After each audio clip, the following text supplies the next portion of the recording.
resourcing ourselves through strength and joy.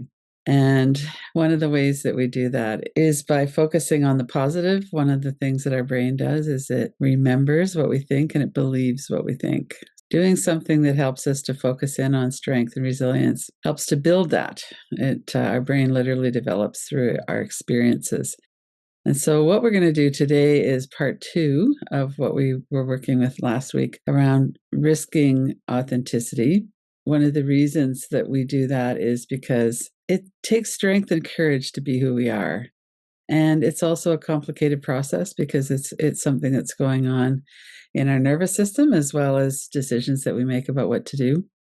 So let's get right into it. So this is about a 25-minute exploration and inquiry. So one of the first things that we can look at is what we worked with last week, and that was around authenticity and fitting in.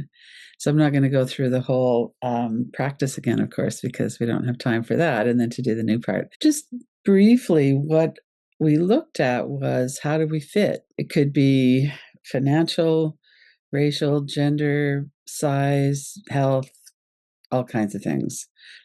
So we looked at that. And then what subcultures are we in? And how do we fit? And in what ways do we fit in? And what are our peer groups now? So as a child and in school, we had certain peer groups in junior high and high school, which were very scarring and damaging for many people. And what are our peer groups now? So we tend, as we get into our adult years, to kind of figure out a way to fit in and to find our people to some degree. So where do we feel accepted and where can we just really be ourselves? And of course, the issue isn't so much around working with when we can be ourselves, because we don't have to do anything in order to do that.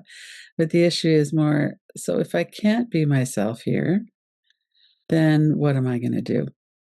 And we also looked at the costs of if I am not really being who I am, then being accepted feels not very important or not very good because we're not being accepted for who we are. So if we're pretending to be something who we're not, or if we're hiding who we are because of social disapproval, or so for me personally, when I came out in the 70s as a lesbian, it was, there were some people that I found, certainly in the queer community, where I could be myself, but it was very shamed and very, very much a big deal. That was before queer gay pride marches and before a lot of that happened. And so it was a different experience then. And yet still now, it's something that I'm conscious of. I don't, it doesn't operate the same way in my life as it used to, but it's still something that we're aware of. So we looked at all kinds of different ways that we fit in and that we don't fit in.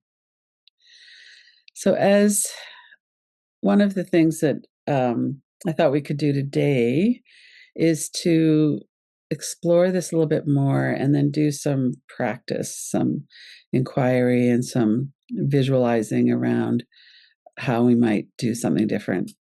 So ER Fightmaster is a person who is non-binary. And if you're interested in learning a little bit more about what they talk about, very interesting. They said, I don't feel like a woman. I don't feel like a man. I feel like I am non-binary.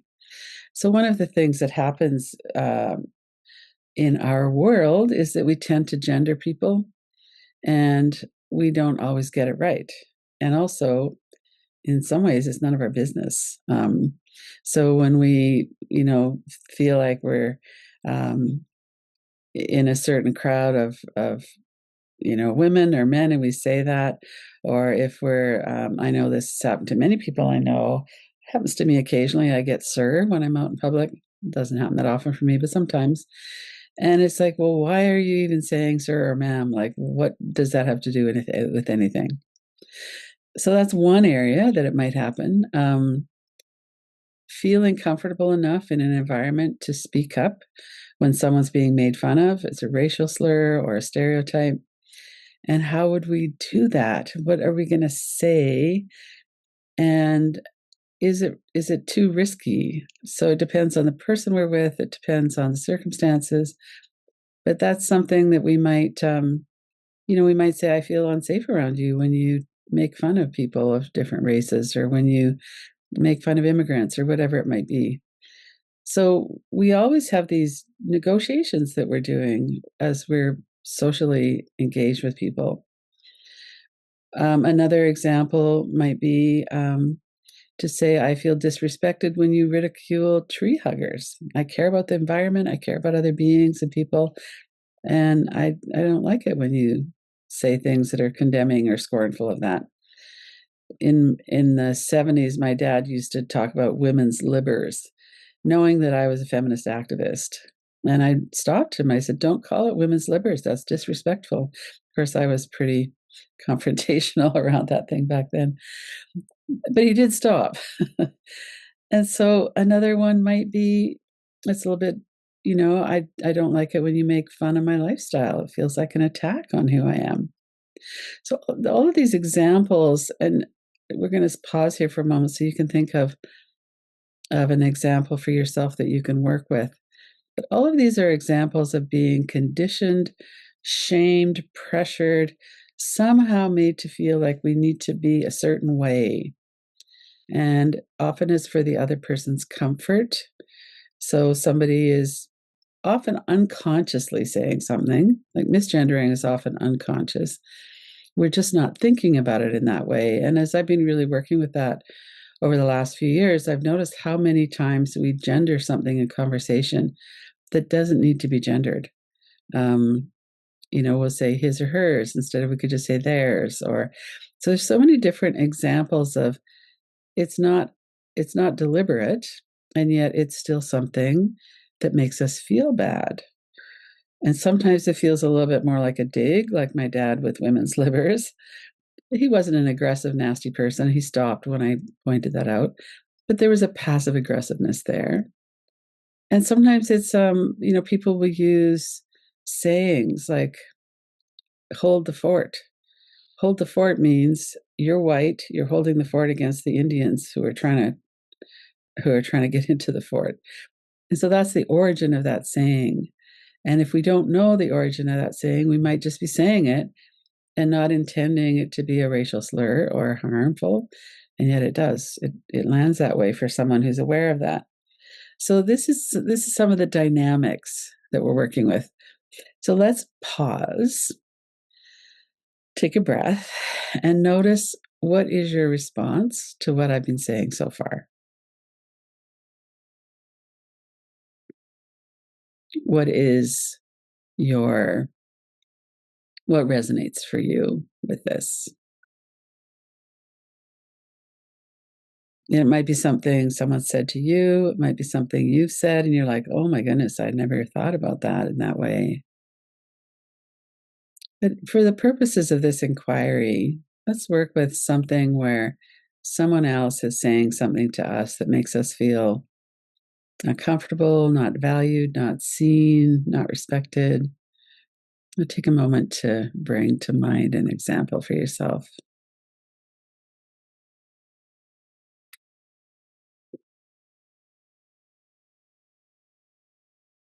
So authenticity comes with a risk. We're not going to be approved of by everybody. So there's a social risk there. Sometimes there's other physical, financial. You might lose a job. You might not be promoted. It might be physically dangerous. So there are many levels of risk, but certainly social risk is one. And so as we decide on how we're going to be in a certain situation, so we're not going to blanket this and say, I'm always going to be this way. It's really helpful to let our nervous system help us with this. Is it safe enough for me to do this? And if it doesn't feel safe enough, what could I do to have a look and see how accurate is that really? So there are costs to speaking up, and there are costs to not speaking up.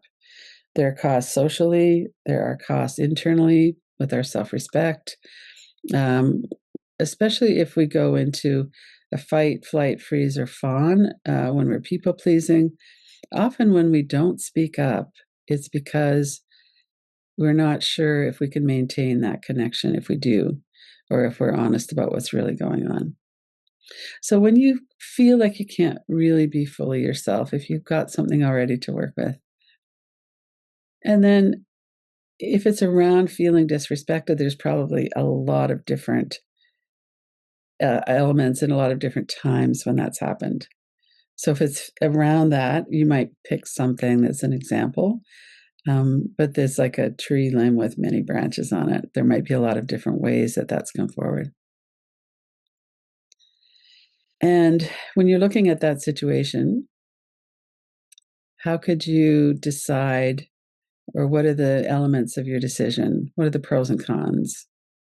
So in this situation, and I guess one thing I would say too is that a lot of times we have a repeat on these situations because people keep doing the same thing. So, for instance, if you're a lot of people have Thanksgiving coming up or Christmas holidays and different holidays that happen over this time of year.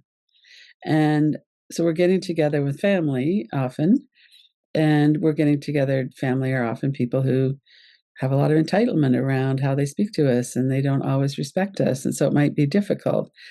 So when we're looking at something like this, we're probably going to get another opportunity to work with it. And that's partly why we're doing this kind of practice of a walkthrough. So there aren't right or wrong answers to this, for one. And we have to be careful to not shame ourselves. So if we feel like, if I was respecting myself, I would always speak up and I would always say this, and then we don't, and then we feel shame about that. We need to be careful not to do that, because we're making these decisions and we're negotiating this through life with real life impact and real life risks. And we're set up in order to try and maintain our connection. And so this is a difficult practice. Then the other element of this is right now, as you're thinking about addressing something, what's happening in your nervous system? Are you in fight, flight, freeze, or fawn?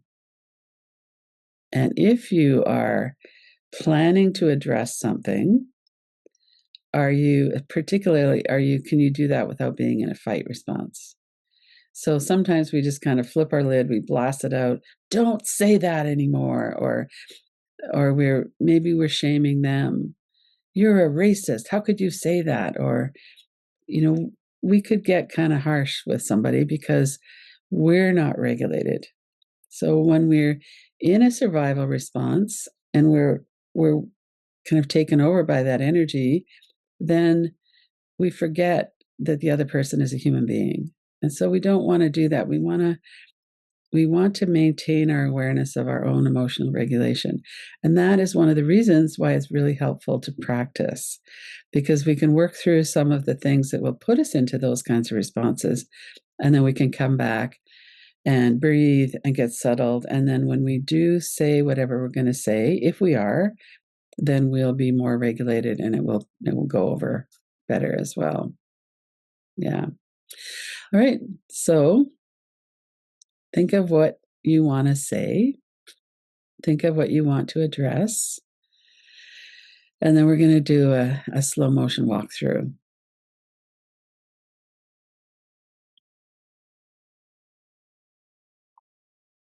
So yes, the fear of disapproval, the fear of being excluded, the fear of having people turn away from us, it's high stakes. And so we want to be careful and kind.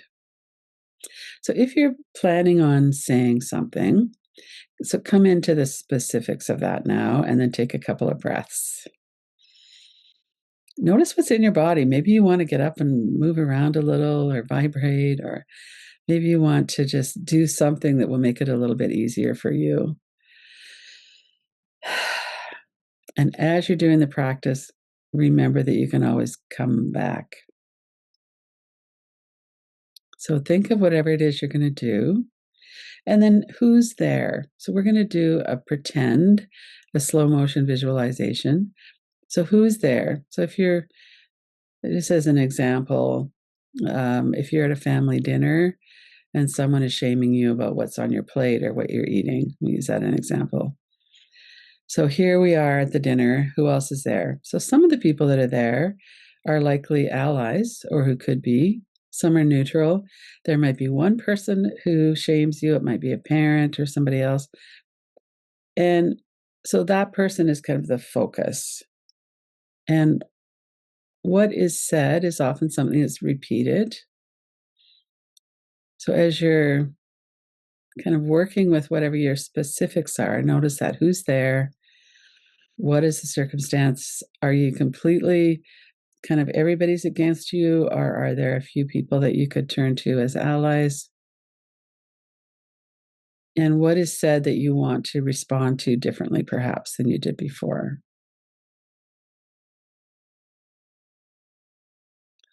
Just noticing your breath. And before we even get into the walkthrough, is there any way that you could bring in some support? Sometimes it could be, I'm going to bring a friend who's really supportive, or I'm going to talk to my sibling who I know they're on my side and it bothers them as well. Maybe there's somebody who could be there who could stand up and help if things, especially if things start to get kind of out of control or there's yelling or something like that. But even if it's just you've decided, okay, I'm having my meal and, everybody has their meal. And then I go back for seconds. It's a holiday meal. I really wanted some more of that casserole or whatever it is. And then somebody gives me a look, or maybe they say something, well, at your size, maybe you should be limiting the seconds, stick to one helping. So, first thing that we might do is take a breath. So if we're in a survival response at this point, it's going to be hard to think about what to say. We might start to cry. We might be really angry and start to yell. So just pause the video here for a moment. Everyone's going to be working with something a little different. So pause the video and let yourself have a breath. And if it's something that's been said before, you might already have the answer, what you want to say. So you might say, please don't comment on what I'm eating. Calm, just saying it, please don't comment on what I'm eating. And then just let that hang there in the air.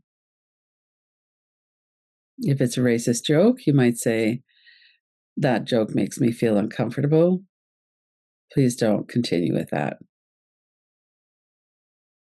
So speaking the truth is often very strong, and it creates this, everybody all of a sudden gets still and everybody's kind of looking around like, oh, something has changed.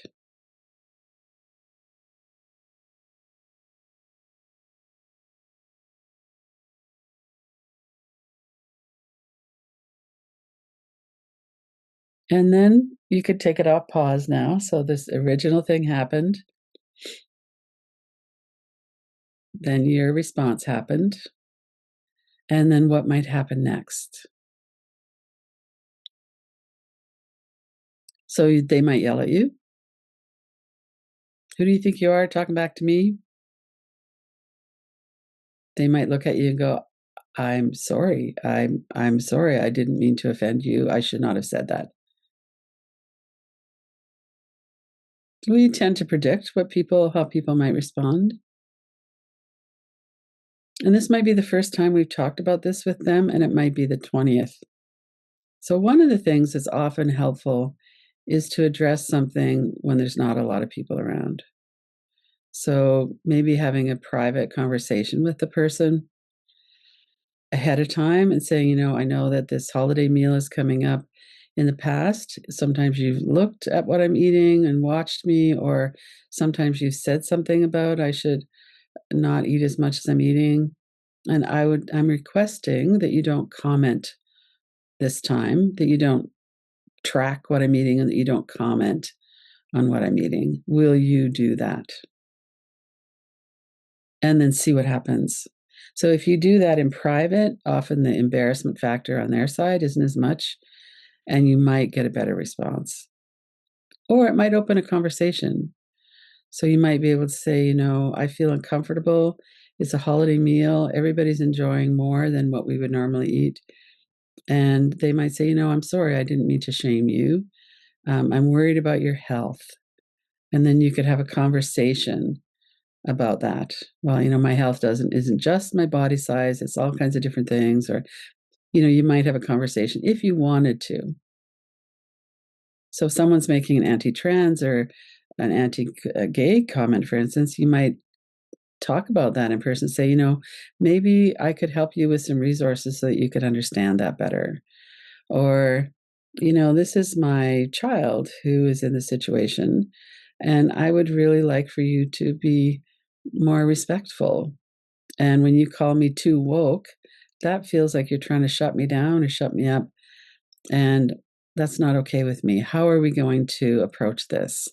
So sometimes when we do it without other people around, or maybe with one person who might be more reasonable, sometimes we can get them to understand and maybe even have some compassion, or understand that they can't say that in public anymore. And if that hasn't worked, then we might do it in public. And all of this, not shaming ourselves for not doing it perfectly. So maybe you didn't have the nerve to talk to them about that in person ahead of time. Maybe you thought, I'm just going to get through this and I'm going to try and enjoy the other people. And then the meal happened, and then you just said, stop. I hate it when you comment on what I'm eating. Stop talking about what I'm eating. Mind your own business, whatever it is. So however it is that we respond and however it is that they respond, let's just come back into the body. So put it on pause again. Take a deep breath.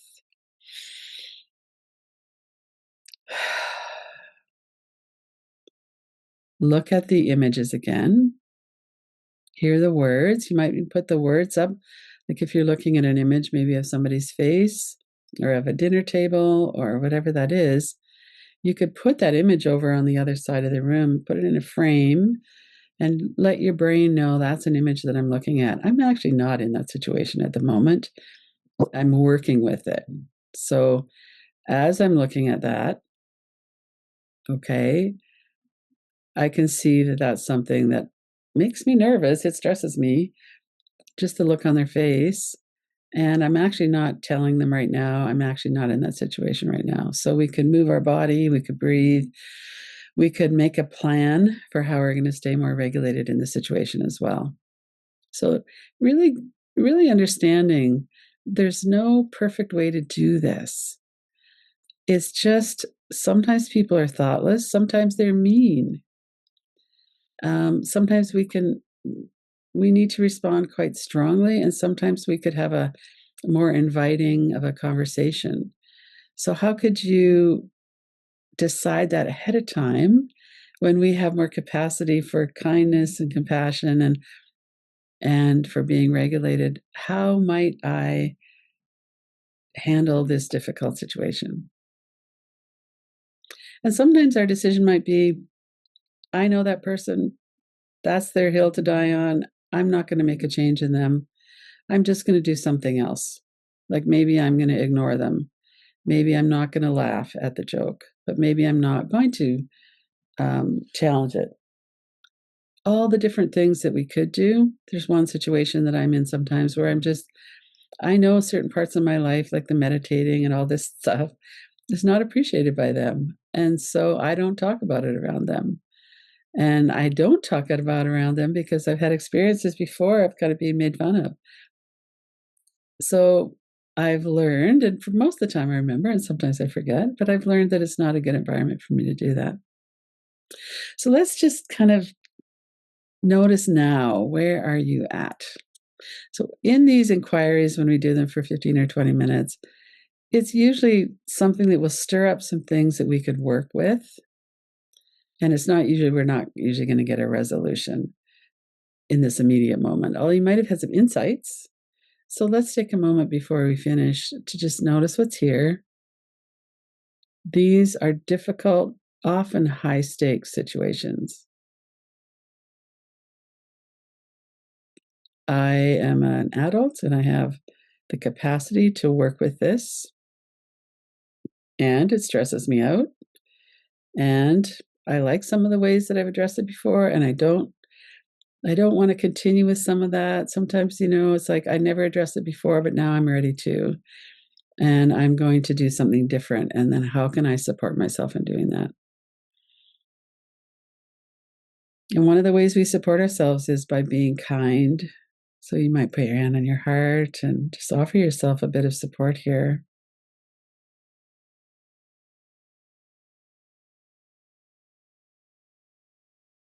And see what it is that got stirred up, and then see what it is that you could just let yourself settle for a moment.